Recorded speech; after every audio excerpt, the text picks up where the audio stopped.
Our next question comes from Sean F. Sean says, "Hey guys, I love your show. Started listening last year. It's been a huge help for me. Is there an episode on closing credit card accounts? My Chase Freedom Unlimited credit card was the first card to get me starting to build credit. Now I've got two other cards that I use primarily because of the higher credit limits and their benefits. I always pay off my balances in full each month and have a good credit score of 770, but I never use my Chase Freedom Unlimited credit card. I heard canceling a credit card can hurt your credit. Is it better to keep using it, even if it's just once a month, to keep it alive? What are my best options here?" Robert, I've got a handful of cards myself that I opened up in 2018, 2019, 2020, so 5, 6, 7, 8 years ago now, that I don't really use. But because they're free, like they don't have any annual fees or anything like that, I keep them around because longer credit history duration definitely keeps the credit score up.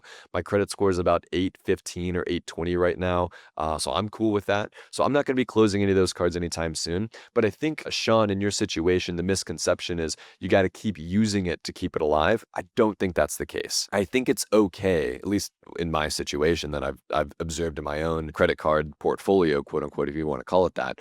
There's some cards that I haven't used in like 4 years. They're still good and they haven't negatively or positively impacted my credit that I know of. They're just there. So because the Chase Freedom Unlimited card has no annual fee, if I were you, I'd just keep the card. I'd put it in a safe place where no one can keep it. I wouldn't deactivate it. I wouldn't lock it. I wouldn't do anything. I just wouldn't use it. And I think just having it around is going to be fine. But closing the account, to your point, will bring down your like credit history, like length of history, and that will negatively impact your credit for a while. Yeah, I agree 100%. Everything that I've ever been taught and learned in the credit world is aged accounts help your credit history and your credit score, and that you should keep them even if they're in non use. Now, if you want to use the cards that you generally don't use now once in a while, like this card in specific, go for it.